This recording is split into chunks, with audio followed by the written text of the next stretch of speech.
कन्हैया घर का बच्चा है, उसके प्रति मेरी सहानुभूति है। उनको निर्णय लेने में विचार करना चाहिए था हमारे ख्याल से, और कांग्रेस में जाके हमको लगता है कोई बहुत अच्छी स्थिति में है भी नहीं। आप शहर के आउटलेट को बताइए तो कहीं से निकलने का नहीं है। ये विधायकों की क्या जिम्मेवारी नहीं है, सांसदों की जिम्मेवारी नहीं है। ये छोटे छोटे स्कीमों को जो लेके बंदर बांट होता है, उसका सब मिलके समेकित रूप से क्यों नहीं करते हैं?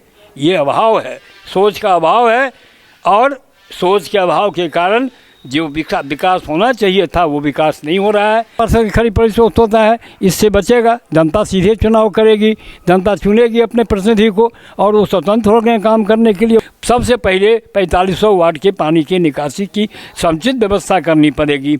आगे अपने साथियों से विचार विमर्श करने के बाद मैं निर्णय ले सकता हूँ। पूरे देश में अगर किसी का अकाल पड़ा है तो ईमान का। नमस्कार, स्वागत है आप सबों का केवी स्टूडियो बेगूसराय में। मैं हूं आपका दोस्त गौरव कुमार पाठक। नगर निगम की चुनाव की सरगर्मी तेज होती जा रही है, और इसी मुद्दे पर हमारे साथ बात करने के लिए हैं पूर्व प्रदेश उपाध्यक्ष जनता दल यू चितरंजन प्रसाद सिंह, जो कि एक सामाजिक कार्यकर्ता भी रहे हैं और इस जिले के अभिभावकों में से इनकी गिनती होती है। इनका एक लंबा राजनीतिक और सामाजिक जीवन रहा है। हम इनसे आज मिलेंगे क्योंकि इनके नाम की भी चर्चा मेयर पद को लेकर हो रही है। लोगों में इनके नाम की सुगबुगाहट है, तो हम इनसे मिलेंगे और जानेंगे इसमें कितनी सच्चाई है। साथ ही साथ जो सरकार का फैसला आया है कि इस बार मेयर और डिप्टी मेयर का चुनाव सीधे जनता करेगी, इस पर हम इनकी प्रतिक्रिया लेंगे। सबसे पहले सर बहुत बहुत धन्यवाद सर, अपने केवी स्टूडियो की ओर से आपका करते हैं। केवी स्टूडियो और रोशन जो जाने माने यहाँ के ENT चिकित्सक हैं, वो चलाते भी हैं, उनको बड़ी प्रसन्नता है। मेयर पद को लेकर के आपके नाम की भी चर्चा है बेगूसराय नगर निगम में।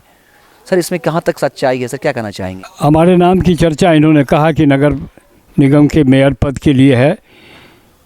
मैं एक पार्टी के प्रति जिम्मेवार भी हूँ, और ऐसे भी मानसिक रूप से अभी हमने कोई विचार नहीं किया। जबकि पिछले 4 महीने पूर्व हमारे संज्ञान में माननीय मुख्यमंत्री के द्वारा हमको आया था कि नगर इकाई की चुनाव, नगर निगम का चुनाव सीधा जनता के द्वारा कराया जाएगा। ये प्रस्ताव सरकार के पास था, जिसमें हमारी बात माननीय मुख्यमंत्री से हुई थी। मैं जान रहा था, और मैंने इस बात की चर्चा, हमारे यहाँ सवेरे में करीब 10-12-15 आदमी बुद्धिजीवी सुबह में आते हैं, रिटायर्ड प्रिंसिपल, प्रोफेसर, डॉक्टर, वकील, उन लोगों के बीच में पिछले 4 महीने से इस बात की चर्चा करता था कि मेयर का और डिप्टी मेयर का चुनाव सीधा होगा। मैं तक यहाँ तक कहता हूँ कि अगला जो पंचायत का चुनाव होगा उसमें प्रमुख और जिला परिषद का भी चुनाव होगा, वो सीधा ही होगा। इसलिए, लेकिन जहाँ तक मेरे नाम की चर्चा इन्होंने किया, हम धन्यवाद देते हैं संवाददाता को और रोशन जी के प्रति भी, जो हमारी चर्चा इन्होंने किया है या कहीं भी है। मैंने अभी तक कोई ऐसा मानसिक रूप से मन नहीं बनाया है कि नगर निगम का चुनाव में लड़ूं। इसलिए मैंने एक बात पहले ही कहा कि मेरी प्रतिबद्धता किसी दल के साथ है, दल का क्या फैसला होता है। सर आपने कहा कि आप एक खास दल विशेष से संबंध है, लेकिन नगर निगम के चुनाव में सर कोई दल तो होता नहीं, पार्टी बेसिस पे तो ये चुनाव लड़ा नहीं जाता है, किसी को सिंबल तो मिलता नहीं है सर।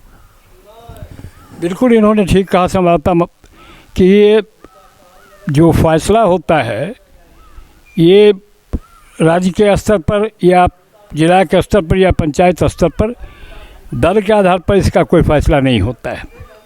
लेकिन हम अपने लंबे राजनीतिक सफ़र के अनुभव में देखा है कि अल्टीमेट बिहार में, यूपी में या पूरे देश के स्तर पर आप कह सकते हैं, पहले तो बिहार यूपी बदनाम था जाति के लिए, अब पूरा देश में जो राज्य है उसमें वही स्थिति बन जाती है।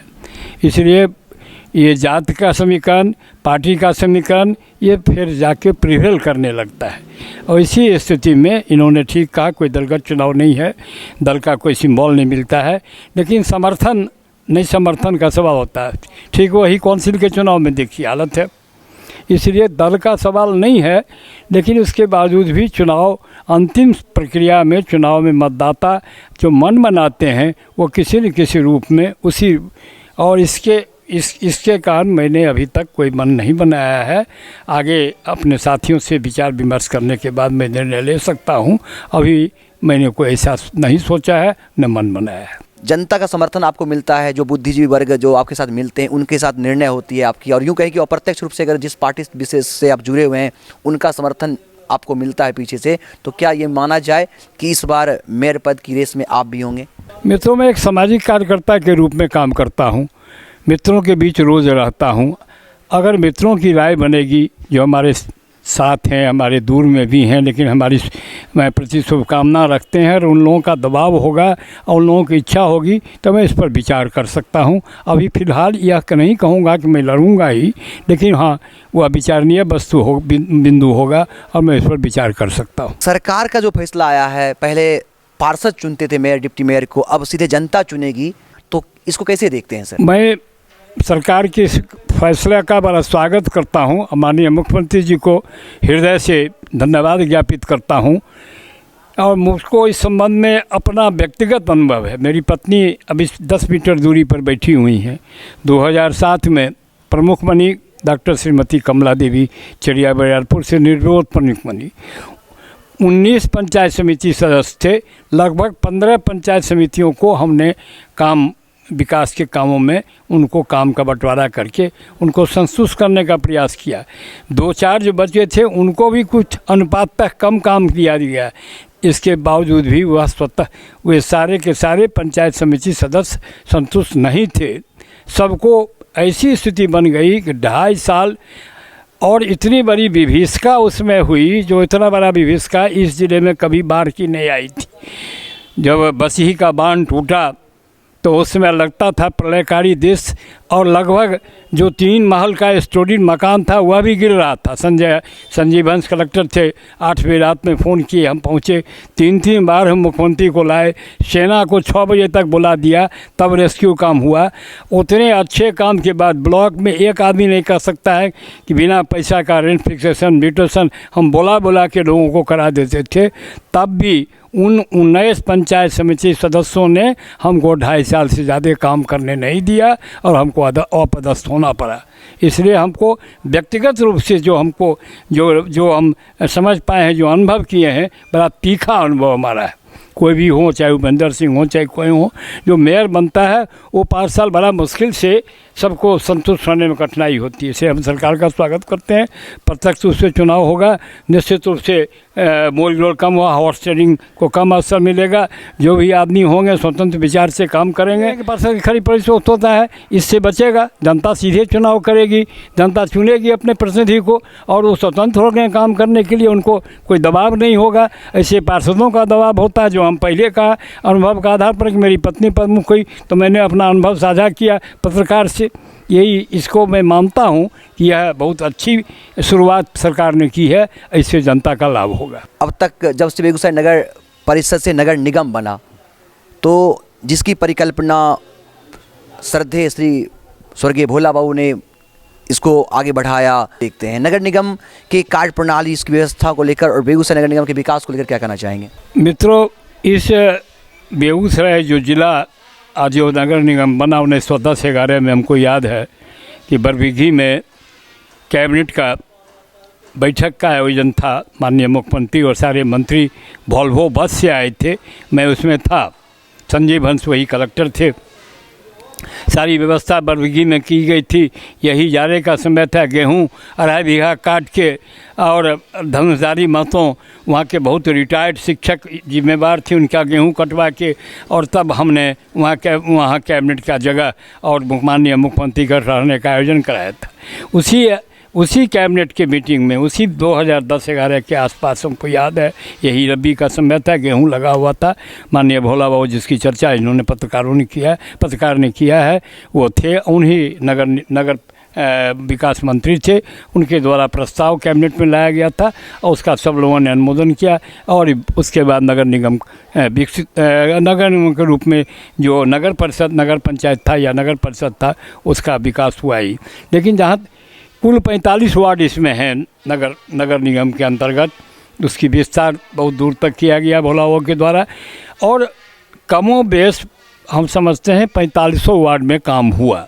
कम या बेश लगभग मैं समझता हूँ कि लगभग 5 करोड़ से कम का काम किसी वार्ड में नहीं हुआ। काम की गुणवत्ता का घोर अभाव रहा।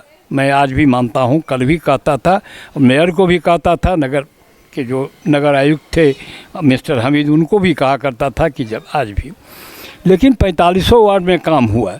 और मैंने पहले ही कहा कि सभी वार्ड पार्षदों को संतुष्ट रखना संभव नहीं। सबसे बड़ी कठिनाई नगर निगम के कार्य में क्या हुआ, बदनामी सीधे नगर निगम के माथे गया, क्योंकि हुडको ने जो जल नल का काम शुरू किया, पूरे शहर को बर्बाद कर दिया, सड़क को, और उसकी सीधा खामियाजा मेयर और नगर निगम को भोगना पड़ रहा है। जबकि नगर निगम एक स्वतंत्र इकाई है, हुडको एक स्वतंत्र इकाई थी, बावजूद भी लोगों को जाने आने में जो कठिनाई हुई, इससे नगर निगम के काम को दूसरे दृष्टिकोण से देखने लगे। लेकिन सच्चाई ये है कि वो हुडको करती थी, और हुडको एक स्वतंत्र इकाई है जिससे नगर निगम को कोई मतलब नहीं है, कोई अर्थ नहीं है। कई मौके पर तो उपेंद्र सिंह मेयर थे कि इन पर FIR कीजिए हुडको को और हम साथ देंगे, यही हम जानते हैं। इसलिए काम हुआ है लेकिन गुणवत्ता का अभाव है। सर, आपने कहा कि यहाँ काम हुआ लेकिन गुणवत्ता का अभाव है। यह वही भूमि है, श्री कृष्ण बाबू की कर्मभूमि रही, दिनकर जी जो राष्ट्र कवि हैं उनकी जन्मभूमि रही है। तो हम ये जानना चाहेंगे, जो दर्शक आपको यहाँ से देख रहे हैं, चूँकि एक लंबा अनुभव है, एक लंबा सामाजिक जीवन है आपका, राजनीतिक जीवन है, तो किस रूप में आपकी परिकल्पना क्या है विकास के परिप्रेक्ष्य में, बेगूसराय के परिप्रेक्ष्य में, नगर निगम के परिप्रेक्ष्य में? जो सामाजिक व्यवस्था है पूरे प्रदेश में, अभी मुख्यमंत्री का ड्रीम प्रोजेक्ट है ये घर घर जल नल, 8,000 करोड़ का 7,000 करोड़ का ये स्कीम है। लेकिन उस स्कीम को आप देखिए कि कितना प्रतिशत सफल हुआ। मैं JDU का हूँ, बावजूद ही मैं इस बात को मुख्यमंत्री को भी कहता हूँ और ऐसे भी कहता हूँ कि यह जो उनका ड्रीम प्रोजेक्ट है, यह प्रोजेक्ट पूर्णतया सफल होने में आज भी मंजिल को पाने में बड़ी कठिनाई है। आज पूरे देश में चरित्र का जो हनन हुआ, चरित्र का जो वो गुणात्मक गिरावट हुई है, उसको हम और आप रोक नहीं सकते हैं। और अलग बात है कि कहाँ कितना घुसखोरी है, कितना क्या है, मैं उसके विस्तार में जानना नहीं चाहता। लेकिन मैं एक बात ज़रूर कह सकता हूँ कि हम सब लोगों को अपनी जवाबदेही का निर्वाह करना पड़ेगा। और सब लोग अगर समझेंगे कि देश हमारा है, नगर निगम हमारा है, पंचायत हमारा है, तभी उस भावना से अगर काम होगी तभी उसकी गुणवत्ता पूरी की जा सकती है। और हम समझते हैं कि हम तो कहा कि हमने लगभग 2.5 साल में, आप जाके ब्लॉक में जाके पूछिए कि किसी को घूस देने के बजाय काम करना होता था कि नहीं। यही कारण था कि BDO हमसे नाराज़ हुआ, और यही कारण था कि BDO ने उन पंचायत समिति सदस्यों को फोड़ के मेरे खिलाफ अपदस्थ करने का साजिश रचा गया और हट जाना पड़ा। और हम बराबर, उपेंद्र जी हमारे पास आते थे या आते हैं, या नगर आयुक्त भी, हम सब दिन कहते रहे कि सभी वार्डों के योजना को स्थगित कर केवल एक योजना आपको पहला लागू करना होगा, पानी को, ड्रेनेज को कहाँ गिरावें। कोई मतलब नहीं रह जाता है। मैं 77 से इस बात को कह रहा हूँ, 75 ईस्वी से कह रहा हूँ। जिला में बैठक हुई, RN सिन्हा कलेक्टर थे, हमको याद है 75-76 में, या 75-76 में, 72-73 में। उस समय 75 लाख की योजना बनी थी सीवरेज का, जो कंप्लीट शहर के पानी का निकासी की योजना बनी थी कि कुसुमा चौर में गिराया जाएगा। उस ज़माने में 72-73 में 75 लाख की योजना बनी थी। आज हो सकता है वो 75 करोड़ क्या हो जाएगा, 75 करोड़ का, कैसे भी ज़्यादा 700 करोड़ का हो जाएगा। लेकिन तमाम योजनाओं को शिथिल करते हुए ये बड़ा प्रोजेक्ट है। पहले उसको होता क्या है, हम अपने वार्ड में जैसे 29 में है, 29 से पानी निकल के 30 में चला गया। 30 वाले के पार्षद को खुश करने के मेयर ने उसके वार्ड में नाला बना दिया तो 31 में चला गया, 31 में रुका हुआ है। जब तक पूरे शहर का, हमको याद है LP शाही यहाँ के मंत्री होते थे, स्वर्गीय हो गए, और वो कांग्रेस के जाने माने नेता थे और यहाँ के प्रभारी थे।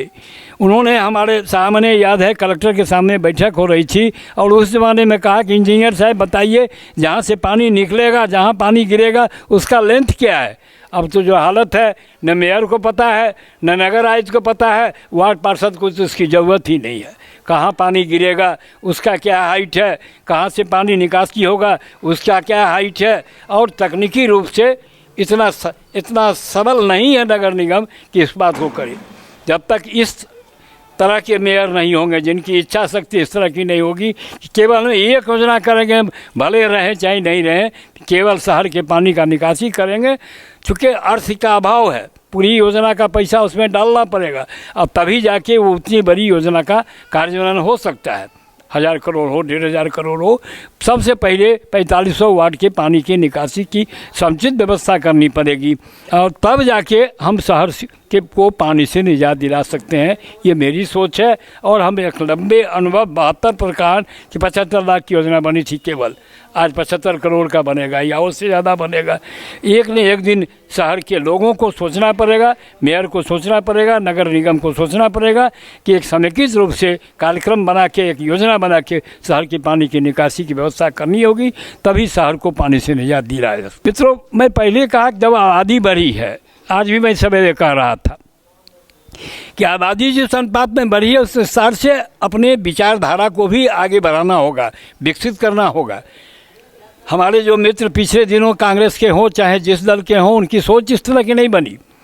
आज यातायात की समस्या हमको याद है कि राम लखन सिंह यादव PWD मिनिस्टर थे और श्री बाबू जिसकी चर्चा अभी हमारे पत्रकार मित्र ने किया, श्री बाबू के जिला स्कूल मुंगेर के पढ़ने के साथी थे राम बाबू मंझौल, जिनको उन्होंने बाबर में कांग्रेस का टिकट दिया और शिवरी घाट में पुल नहीं था गंडक में, और श्री बाबू ने फाइल में PWD की संचिका में लिखा 1958-59 में, मैं वर्ष बता रहा हूँ, PWD की संचिका में लिखा कि मुझको मंझौल से अत्यंत प्रेम है, रामकिशोर हमारा पढ़ने का साथी है, लेकिन मैं अपने जीवन काल में शिवरी घाट में पुल नहीं दे सकूंगा, इन्होंने संचिका में लिखा।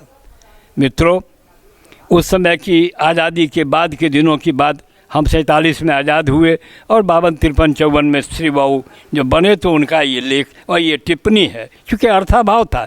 लेकिन अब प्रदेश के पास अर्थाभाव नहीं है, देश के पास अर्थाभाव नहीं है, सोच का अभाव है, इच्छा शक्ति की कमी है। और जिस श्री बाबू ने कल्पना किया कि एक पुल नहीं दे सकते हैं, आज हमारे ज़िला में नीतीश जी के सफल नेतृत्व में कम से कम 7-8 पुल गंडक में बन के तैयार है, जिस पर यातायात शुरू है। इसे हमारे सोच को विकसित करना पड़ेगा आबादी के हिसाब से, आबादी के हिसाब से नहीं। हम कांग्रेस के लोगों को आज भी कह रहे थे, हमारे एक मित्र बैठे हैं, कि कांग्रेस की सोच नहीं बनी कि जिस अनुपात में आबादी बढ़ रही है उस अनुपात में हम यातायात को नहीं बढ़ाएंगे, उसको विकसित नहीं करेंगे। आज एक गंगा पुल था राजेंद्र, 1956-57 में बना, 58 में हमको याद है जवाहरलाल जी उद्घाटन कर रहे थे, मैं 9वीं क्लास का छात्र था, श्री बाबू चीफ मिनिस्टर थे। आज सोचिए कि अगर एक गंगा पुल होता तो क्या आप कहीं जा सकते थे? आज गंगा में 7-8 पुल का निर्माणाधीन है, कुछ बन चुका है, कुछ चालू होने वाला है। तो आबादी के हिसाब से, ग्रोथ रेट के हिसाब से आपको विकसित होना पड़ेगा, यातायात को विकसित पड़ेगा और यह सोच बदलनी होगी। चाहे जो भी सत्ता में उनको सोच बदलनी होगी, हमारे सांसद को सोच बदलना होगा, हमारे विधायक को सोच बदलना पड़ेगा। आज बाईपास की बहुत बड़ी कमी है। आप शहर के आउटलेट को बताइए तो कहीं से निकलने का नहीं है। ये विधायकों की क्या जिम्मेवारी नहीं है, सांसदों की जिम्मेवारी नहीं है? ये छोटे छोटे स्कीमों को जो लेके बंदर बांट होता है, उसका सब मिल के समेकित रूप से क्यों नहीं करते हैं? ये अभाव है, सोच का अभाव है। और सोच के अभाव के कारण जो विकास होना चाहिए था वो विकास नहीं हो रहा है। अब हम समझते हैं कि निश्चित रूप से अभी सरकार की कई योजना हमने देखा है कि बाईपास बनाने का है। हम तमाम पॉलिटिकल पार्टी के साथियों को, विधायकों को, सांसदों को निवेदन करते हैं कि समेकित रूप से बैठक करके शहर के बाईपास का जहाँ जहाँ से सुविधा हो। अभी हम देखा राकेश सिन्हा जी का एक बयान कि सिमरिया से सीधे बलिया जाने की बात, आपको हम एक बात फिर याद दिलाना चाहेंगे, क्योंकि हमारा एक लंबा अनुभव है। नवोदय में मुख्यमंत्री आए हुए थे, ललन सिंह यहाँ को रिप्रेजेंट कर रहे थे। ललन सिंह जो अभी राष्ट्रीय हमारे अध्यक्ष हैं जनता दल के, 1998-99 में उनको कोई नहीं पहचानता था। उस समय हम बेगूसराय लाए थे, दिनकर भवन में उनको लाए थे। लोग कहे कौन है ललन, के है ललन सिंह? मैं इस तरह से बोल रहा हूँ आज भी। और उस ललन सिंह को लाए और ललन सिंह यहाँ के सांसद भी हुए। और ललन सिंह के समय में RK सिंह जो अभी भारत सरकार में मंत्री हैं, वो PWD सेक्रेटरी होते थे। ललन सिंह ने प्रस्ताव दिया सिमरिया से लेके अलग से गुप्ता दक्षिणिया बांध होते हुए बाहर सड़कें निकालने की बड़ी अच्छी योजना थी। उसी समय मुख्यमंत्री ने ललन सिंह के कहने पर RK सिंह से बात किया, योजना का काम भी शुरू हुआ। लेकिन ललन सिंह का प्रतिनिधित्व यहाँ से ख़त्म हो गया। ललन सिंह यहाँ से चले गए मुंगेर, योजना भी चली गई। इसलिए मित्रों, आज सोच बदलनी होगी। जनता के प्रति अगर आपका कमिटमेंट है, चाहे आप मुंगेर में रहिए, चाहे भागलपुर में रहिए, चाहे बेगूसराय में रहिए, जनता के प्रति कमिटमेंट का निर्वाह करना चाहिए और तभी जाके हम समेकित रूप से विकसित हो सकेंगे, विकास कर सकेंगे। सर बिल्कुल सही कहा आपने कि इच्छा शक्ति होनी चाहिए। आपके बारे में मैंने सुना है कि यही इच्छा शक्ति थी कि ना कोई थाना था और ना कोई प्रखंड, फिर भी बिहार का एक मात्र मझौल वह जगह है, थाना नहीं होते हुए भी, प्रखंड नहीं होते हुए भी अनुमंडल बन गया। और आज जिस बेगूसराय की बात हम कर रहे हैं, जो हमारा ज़िला है, इसे औद्योगिक राजधानी कहा जाता था बिहार का। कभी यह अपने समृद्धि के लिए जाना जाता था, लेकिन आज इस बेगूसराय में हम कह सकते हैं कि एक बड़ा अस्पताल, एम्स स्तर की अस्पताल की सुविधा भी नहीं है। दिनकर विश्वविद्यालय के लिए हम सिर्फ जद्दोजहद कर रहे हैं, आवाज़ उठा रहे हैं, लेकिन वो भी हमारे पास नहीं। लेकिन अन्य जो ज़िले हैं, हमारे पड़ोसी ज़िले हैं, वो सारे मूलभूत सुविधाओं से लेस हैं। क्या कारण देखते हैं और कैसे जो बेहतर बेगूसराय है वो बन सके? मित्रों, ये सवाल इतना जटिल इन्होंने किया है और उसके विश्लेषण में जाने पर बड़ा ही विषय इतना कठिन है, लेकिन मैं एक बेबाक वक्ता के रूप में भी जाना जाता हूं। और अभी हमने ललन सिंह की चर्चा की, जो राष्ट्रीय अध्यक्ष है। हमने पहले ही कहा कि सारी बातें केंद्रित हो जाती है वोट पर। आज मैं सवेरे कह रहा था, मैं एक उदाहरण छोटा सा देना चाहता हूं पत्रकार को कि जयमंगला गढ़पुरा रोड से 3.5 किलोमीटर की दूरी पर अवस्थित है। सभी लोग चिल्ला चिल्ला के चाहे वो सांसद हों, विधायक हों, कि तीर्थस्थली है, पक्षी विहार है, इतना महत्वपूर्ण जगह है, लेकिन चूँकि वहाँ मतदाता नहीं है इसलिए वह सड़क नहीं बन पाया। तो सब बात हमने पहले ही कहा कि सभी बातों को आप मतदाता के एंगल से देखना चाहते हैं तो निश्चित रूप से विकास की कमी होगी। अब उस 3.5 किलोमीटर की दूरी में हमने राहुल कुमार कलेक्टर जो अभी पूर्णिया में, मैंने उनसे कहा ज्वाइन करने के तुरंत बाद कि पर्यटन विभाग को एक चिट्ठी दीजिए, हम जाके इस सड़क का निर्माण कराएंगे। राहुल कुमार ने तुरंत, डीएम ने कभी कोई कोताही नहीं किया, उसी दिन पत्र लिख के और प्राक्कलन बनवा के 1,91,00,000 का हमको भेज दिया कॉपी। कितना तत्पर थे राहुल कुमार कलेक्टर। हम उस पत्र को लेके गए। रजनीश जी आज हैं मौजूद, बीजेपी के रहे, यहाँ से स्थानीय प्राधिकार में एमएलसी भी रहे। उनको मैंने 2 बार फ़ोन किया। चंद्रमोहन राय जी बीजेपी के बड़े नेता थे, जो आप नहीं हैं बेचारे। अब प्रमोद जी बेतिया से आते थे, पर्यटन मंत्री। चंद कुमार जी एक लोहिया नगर के सामाजिक कार्यकर्ता हैं, उनके साथ वर्षा में मैं प्रमोद जी के यहाँ वो पत्र लेके गया 1,91,00,000 की लागत से सड़क बनवाने का। प्रमोद जी ने हमसे क्या कहा, मैं बेबाक रूप से कह रहा हूँ, कहा पर्यटन विभाग को मात्र 100 करोड़ रुपया का आवंटन होता है, 50 करोड़ जाता है पटना सिटी प्रकाश पर्व में और 50 करोड़ चला जाता है नालंदा। मुझको बोलना नहीं चाहिए, ये नीतीश कुमार के विरुद्ध की बात हुई, लेकिन मैं फिर भी कह रहा हूँ कि 100 करोड़ के आवंटन में 2 जगह जाता है। ये चंद कुमार जी लोहिया नगर के सामाजिक कार्यकर्ता के सामने प्रमोद जी ने आवास मंत्री पर कहा कि भाई जी हम कहाँ से देंगे पैसा। हो गई बात ख़त्म। रजनीश जी को 2 बार कहा। चंद्रमोहन राय जी ने उनको पैरवी किया। चंद्रमोहन राय जी के समय में बहुत छोटे कार्यकर्ता थे, जब चंद्रमोहन राय जी बेतिया को रिप्रेजेंट करते थे भाजपा से, पीएचडी के मिनिस्टर भी हुए, हेल्थ मिनिस्टर भी हुए, और इतने बावजूद भी हम कठिनाई महसूस किया और पर्यटन विभाग ने 1 पैसा नहीं दिया। लगातार हम संघर्ष करते रहे। तब हम फिर शैलेश कुमार थे मंत्री ग्रामीण कार्य विभाग के, जमालपुर के समता पार्टी से हमारे साथ जुड़े हुए थे। मैं गया उसी पानी में प्रमोद जी के डेरे के बाद मंत्री शैलेश के यहाँ। शैलेश जैसे पता चला उसे दौरा हुआ है, कहा कहाँ भाई जी आए, हम कहा ऐसे। तुरंत उसने कार्यपालक अभियंता को फ़ोन किया कि आप प्राक्कलन बना के भेजिए, और प्राक्कलन बना के गया और प्राक्कलन पर लगातार मैं लगा रहा जिला से लेकर दरभंगा तक। तब 6 महीना में उसकी तकनीकी स्वीकृति होकर गया। ये स्थिति है कार्य का। और तब उस पैसे के स्वीकृति के लिए हमको याद है कि अमृतलाल मीना पीडब्ल्यूडी सेक्रेटरी था, हम उसको जाके कहा कि तुम विनय से मेरा परिचय नहीं है, जो ग्रामीण कार्य के सचिव हैं, तो विनय को उसने फ़ोन किया, रुपया सेंक्शन कराया। सेंक्शन कराने के बाद काम शुरू हुआ। तो आज भी मैं कह रहा हूँ गुणवत्ता का अभाव है। दुर्भाग्य है कि मंझौर में कार्यपालक अभियंता की पोस्टिंग है, शत्रुघ्न कुमार नाम है। मैंने उनको फ़ोन पर कहा कि इतना महत्वपूर्ण सड़क है, बड़ा मुश्किल से मैंने पैसा दिलाया है और आप बगल में हैं, मंझौल में हैं और जमंगलागढ़ की दूरी 2 किलोमीटर है, आप रोज़ जाके देखिए। लेकिन फिर भी उनको कोई मतलब नहीं। दरभंगा से वो आते हैं, प्रतिदिन आते हैं, दरभंगा से आके उनको ये प्रकार पदाधिकारियों की संवेदनहीनता है। आज वहाँ काम चल रहा है, गुणवत्ता का अभाव है। और इतना संघर्ष के बाद मैं ये कह रहा हूँ कि चूँकि हम मतदाता नहीं है, इसलिए किसी ने कोई अरुचि नहीं दिखाई, चाहे गिरिराज सिंह हो, चाहे राजवंशी महतो हो, चाहे कोई हो, किसी की कोई अरुचि नहीं है, चूँकि हम मतदाता नहीं है। ये सारी बातें आज मतदाता पर एंगिल हो गया है। यह देश के लिए नुकसानदेह है। मेरे जैसा चिंतक, मेरे जैसा सामाजिक कार्यकर्ता, हम समझते हैं कि आज़ादी के बाद हमको डेमोक्रेसी गलत ढंग से मिल गई, हमको नहीं मिलना चाहिए था, हम उस लायक नहीं हुए थे और हम डिसिप्लिन का आज भी अभाव है। हम यहाँ का अगर आर्मी रूल होता तो हम ज़्यादा विकसित करते। पूरे देश में अगर किसी का अकाल पड़ा है तो ईमान का, और उसी ईमान के अकाल में इस तरह की बात करने में बड़ा सोच समझ के करना पड़ता है।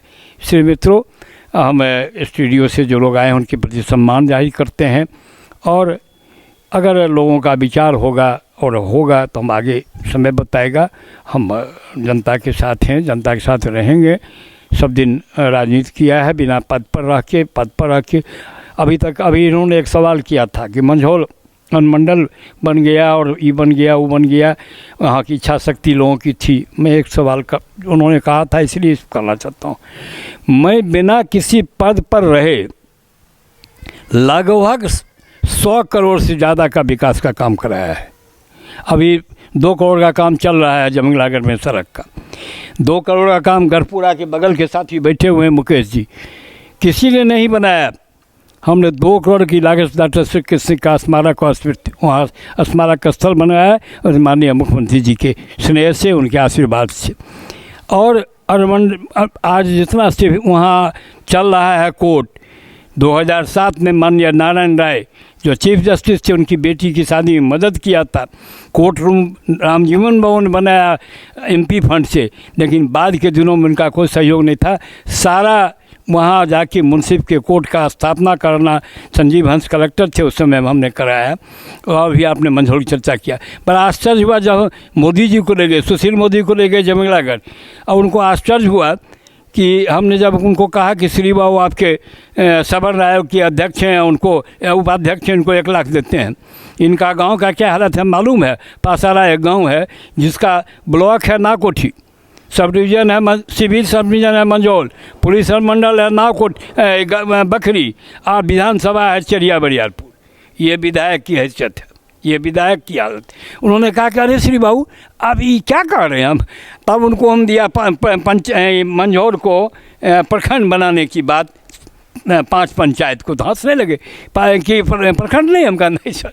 तो हमने एक आध आवेदन दिया जिस पर वो 5 पंचायत को मिला के मंझौल 4, पवरा, बभनगामा, पैंसवारा मिला के 7 पंचायत का गठन के लिए पंचायत का जो सरकार में भी चल रहा है।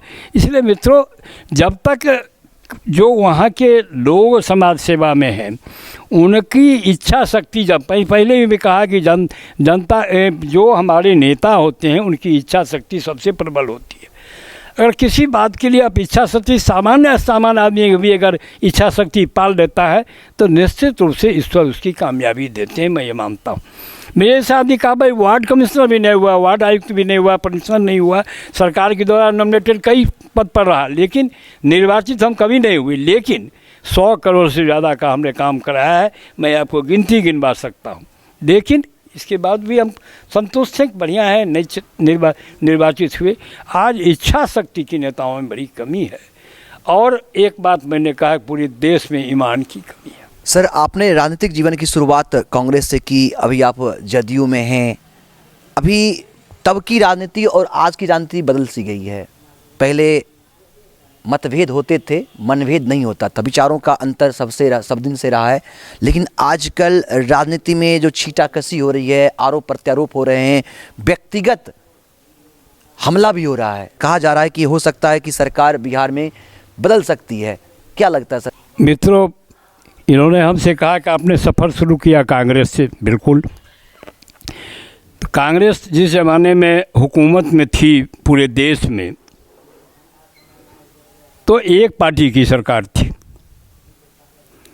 कोई भी निर्णय लेने में कांग्रेस को कठिनाई नहीं होती थी, चाहे वो जवाहरलाल जी हों, इंदिरा जी हों, राजीव जी हों, मनमोहन सिंह हों या पीवी नरसिम्हा राव हों। ये सारे जो हमारे प्रधानमंत्री हुए, उनको निर्णय लेने में कम कठिनाई होती थी। आज की बदली हुई परिस्थिति जो है, आज संविधान की सरकार सब जगह है और कहीं भी एक छत्र किसी एक पार्टी की सरकार लगभग नहीं है। जब आप कई घटकों को मिला के चलिएगा तो सब घटकों को संतुष्ट रखना बड़ा संभव नहीं है। तुमको याद है कि 99 के में मैं आया नीतीश जी के अनुरोध पर, जॉर्ज साहब स्वर्गीय के अनुरोध पर पार्टी ज्वाइन किया। कृष्णा शाही यहाँ से चुनाव लड़ रही थी। चुनाव कृष्णा शाही हार गई मात्र 20-25 हज़ार वोट से। समता पार्टी के उम्मीदवार के रूप में मैं उनका चुनाव का संपादन मैं ही कर रहा था। नीतीश जी ने मुझसे पूछा कि चितरंजन जी जरा बताइए कि क्यों हार गए आप। मैंने बहुत छोटा उदाहरण उनको दिया कि मैं 1960 में जब पटना यूनिवर्सिटी में छात्र बना तो हम अब हॉस्टल नहीं मिला था, तो मैं रहता था बैद्यनाथ आयुर्वेद भवन के सामने और चिड़ैया टार पुल टप के रिक्शा से जाता था अदालत। तो रिक्शा पर 2 आदमी बैठते थे, 2 आना पैसा देते थे। एक पूरब की ओर झांकते जाता था, एक पश्चिम की ओर। अदालत में दोनों आदमी 4 आना पैसा 2 आना दे के हम अपना साइंस कॉलेज की ओर जाते थे और जो दूसरे लोग थे कहीं जाते थे। ठीक वही हालत है समता पार्टी का और भाजपा का। समता भाजपा को मिला तो आप दिया, लेकिन दिल से नहीं मिला है। समता के लोग भाजपा को वोट नहीं करते हैं, भाजपा के लोग समता को ठीक से वोट नहीं करते हैं। ये गठबंधन की मजबूरी है। और यही बात मैंने 99 में माननीय नीतीश कुमार जो हमारे नेता हैं और अभी मुख्यमंत्री हैं, उनको मैंने यही बात कही। कृष्णा शाही के हार समता पार्टी में खड़ा होने के बाद, बेगूसराय संसदीय क्षेत्र से हारने के बाद मैंने अपनी प्रतिक्रिया दिया, वही मैं कह रहा हूँ। आज की जो राजनीति है, पहले की राजनीति में आपने बड़ी अच्छी बात कहा, जो सुचिता थी, जो ईमानदारी थी, जो निष्ठा थी, आज बहुत अभाव है। आज कंप्लीट मेटेरियलिस्टिक युग आ गया है। और मेटेरियलिस्टिक युग में आप देखिए ना, हम तो वह दिन भी देखा है 52 और 57 का विधानसभा, जहाँ 150 रिक्शा लगता था और 2 विधायक चढ़ के आते थे, 2 ना पैसा दोनों देता था। एगो दाहिना जेबी से निकालता था, एगो बाएं जेबी से। अब विधानसभा में जाइए तो दुनिया का कौन बड़ी से बड़ी लग्जरी गाड़ी नहीं है, आखिर कहाँ से ये आई? 1-1 करोड़ की गाड़ी चढ़ते हैं लोग, कहाँ से आती है? जनता क्यों नहीं सवाल करती है कि तुम विधायक हो, तुम सांसद हो, 1 करोड़ की गाड़ी तुम कहाँ से लाए हो? तो मैं वह उदाहरण दे रहा हूँ 52-57 के विधानसभा में मैंने अपने देखा है कि राजा कामाख्या नारायण उसमें विधायक होते थे और उनके परिवार को एक जीप था और शायद 2-4 आदमी को और जीप था, बाकी सभी लोग रिक्शा से जाते थे। अब अपनी आँख देखी बात कर रहा हूँ। आज आप विधानसभा जाइए, विधान परिषद जाइए, तो एक से एक लग्जरी गाड़ी कीमती लगी हुई है। आप इससे अंदाज़ा लगा सकते हैं कि हम सुविधाभोगी हो गए, हम सुविधाभोगी हो गए।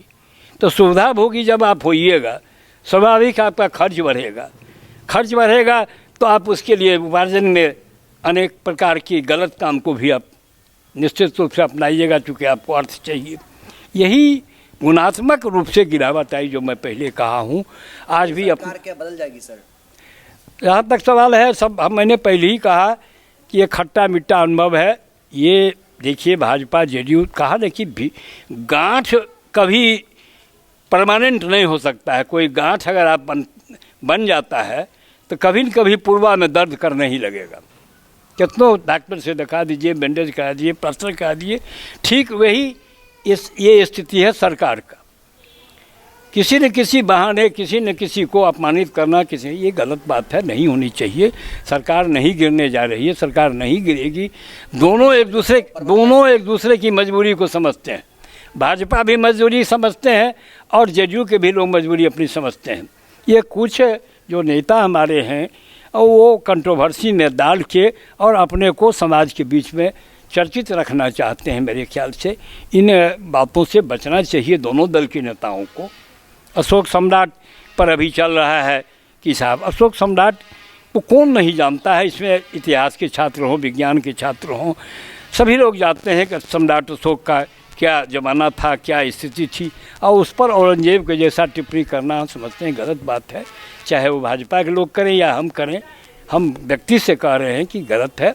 और पुरानी बातों को ऐसा कुरेद के किसी के दिल को दुखाने की ज़रूरत नहीं है। दोनों दल के नेताओं को परहेज़ करनी चाहिए। पहले ही कहा, गठबंधन धर्म का निर्वाह करना बड़ा कठिन है, जो मैंने कई चर्चा हवाला दिया आपको अभी 99 से लेकर अब तक का। इसलिए गठबंधन धर्म और पहले में और अब में अंतर भी बताया कि कांग्रेस के अकेले सरकार थी, कांग्रेस निर्णय अपने स्वतंत्र रूप से लेती थी। अब हम भाजपा का मुंह देखते हैं किसी निर्णय में, भाजपा देखती है जनता दल यू का मुंह। तो इस प्रकार से निर्णय लेने में कठिनाई होती है। वह सरकार किसी न किसी रूप में कमज़ोर और बहुत निर्णय लेने की स्थिति में नहीं होती है। लेकिन जो देश की व्यवस्था है, जो देश की में राजनीतिक वातावरण उत्पन्न हो गया है, उसको अकेले कोई आदमी मिटा भी नहीं सकता है। संविधान का जो चल गई है परंपरा, कोalition गवर्नमेंट का, ये परंपरा लगता है अभी ख़त्म नहीं होने वाली है। और कोalition गवर्नमेंट का ये धर्म होता है कि हम एक दूसरे का सम्मान करें, तभी हम रह सकते हैं। यही मेरी अपनी सोच है जिसके बारे में आपसे साझा किया अपना विचार। हम एक प्रश्न लेना चाहेंगे। हमारे ज़िले के एक युवा नेता हैं जो राष्ट्रीय नेता हैं और हाल ही में वो कांग्रेस में शामिल हो गए हैं, वामपंथ से राजनीति की शुरुआत की, तो इस पर क्या कहना चाहेंगे, क्योंकि आपका एक लंबा राजनीतिक जीवन रहा है। कन्हैया घर का बच्चा है, उसके प्रति मेरी सहानुभूति है। निर्णय उन्होंने अपने लिया है। मेरे ख्याल से ये निर्णय उनका समयानुकूल नहीं था, मेरे समझ से। उनकी अपनी राय बनती है।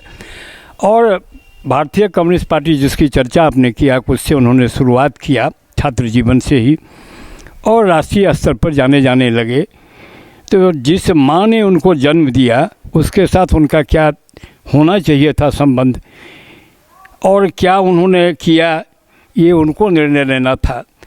अब इस पर हम चूँकि अलग विचारधारा से हमारे घर के हैं, बगल के हैं, हमारे परिवार के हैं, हम उनके प्रति सहानुभूति पहले भी कहा दे रहे हूँ, आज भी है। लेकिन उनको निर्णय लेने में विचार करना चाहिए था हमारे ख्याल से। और कांग्रेस में जाके हमको लगता है कोई बहुत अच्छी स्थिति में वो हैं भी नहीं, लेकिन वह अलग विचार है, अच्छी स्थिति में है नहीं है।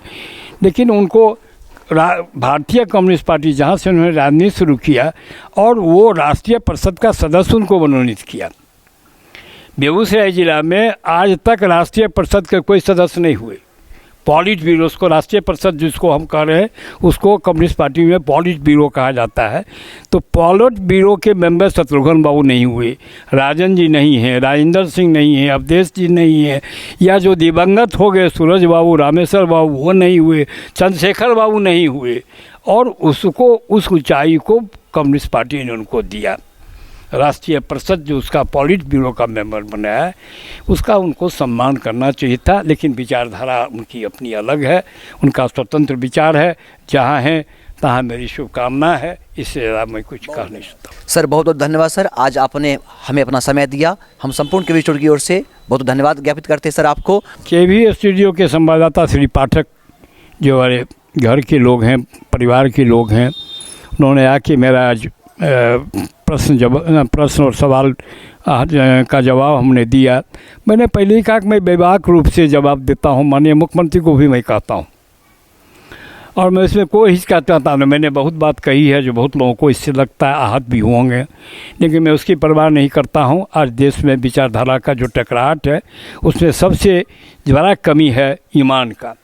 सुना आपने, हमारे साथ थे चितरंजन प्रसाद सिंह जी, एक सामाजिक कार्यकर्ता और एक लंबे समय से बेगूसराय राजनीति में इनकी एक पहचान रही है और ये हर वक्त जनता के हक और अधिकार के लिए लड़ते रहे हैं, उनकी आवाज़ को उठाते रहे हैं, चाहे ये पद पर रहे या ना रहे, समाज हित में, मानव हित में ये काम करते रहे हैं। हमारी ओर से इनको बहुत बहुत धन्यवाद। और हम चाहेंगे कि जो भी प्रतिनिधि आए जनता के वो सेवक होते हैं और जनता के हित में वो काम करें, क्योंकि लोकतंत्र का यही सुंदर स्वरूप है कि शासन जनता के हित में हो, जनता के लिए और जनता के द्वारा हो। किरण पटेल के साथ मैं गौरव कुमार पाठक, केवी स्टूडियो बेगूसराय।